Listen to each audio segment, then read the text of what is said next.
I get a chance to talk to people about prayer at times. If I ask them, why do they pray? I can get a variety of answers. A common one is actually a question to me. Aren't we supposed to? Well, let's start at the beginning. And this is something I ask of my class. Give me a short definition of prayer. I would get a variety of answers, some rather religious in content and some rather vague. But the most common definition was a conversation with God. So let's go with that. Now I start thinking about having a conversation with anyone. I ask myself, why do I have a conversation at all? Suppose I am at a friendly gathering. Do I have a difficult time even starting a conversation? Because I just don't know how to start one. If I am finally having a conversation with someone, why would I even start up that conversation?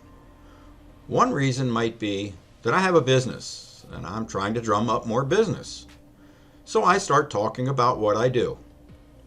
Another reason might be that I just like talking about myself. So since I like to hear myself talk, and I think this person should know more about me, well, you get the idea. Maybe I have a need and I want to share it. I want to see if this person can meet that need. Notice, so far, I'm doing all the talking. Doesn't that sound like the definition of a conversation? Does it? Or maybe I just want to get to know them. I'm interested in knowing more about them. Now the conversation turns to more into a give and take, maybe even more take than give. What I mean here is more listening than talking. What does this have to do with prayer, you ask? Well, let's take a look at what our prayers look like. Do we spend most of the time asking for things? That's not a bad thing, but maybe not the way to start. Do we talk a lot about ourselves, or we just have a tough time getting started, so they always seem to start the same way with hollow words? You may have wondered what some other definitions were regarding prayer, rather than the conversation with God one that I gave earlier. Here are some.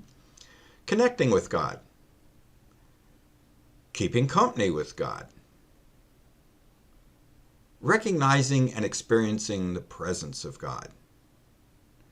Philip Yancey, who wrote a book on prayer, made a rather startling statement. The main purpose of prayer is not to make life easier, nor to gain magical powers, but to know God. Now just look at that and read it to yourself again. Then ask yourself if that was the answer you gave to the title of this video. Remember the title? Why do you pray, really? Let's be honest with ourselves. Is our real purpose really to get to know God? Think back to my example about having a conversation in a friendly gathering. Is your reason to start up a conversation really to get to know someone better? I'm sure in many cases it may be. But now transfer that over to your prayers to God. Moses, who had a very close encounter with God, had this request.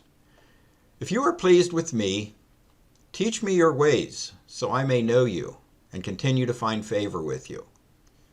Exodus 33:13. And if that was not enough, Moses got really personal in verse 18.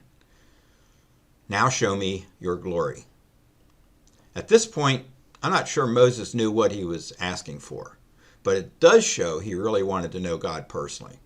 How about you and me? Are we ready for this kind of prayer? Praying for our needs and needs of others is a good thing, and we're told to do this. But why not get to the place that all we really want is God? Let me close with one more quote from Yancey. I need God more than anything I might get from God.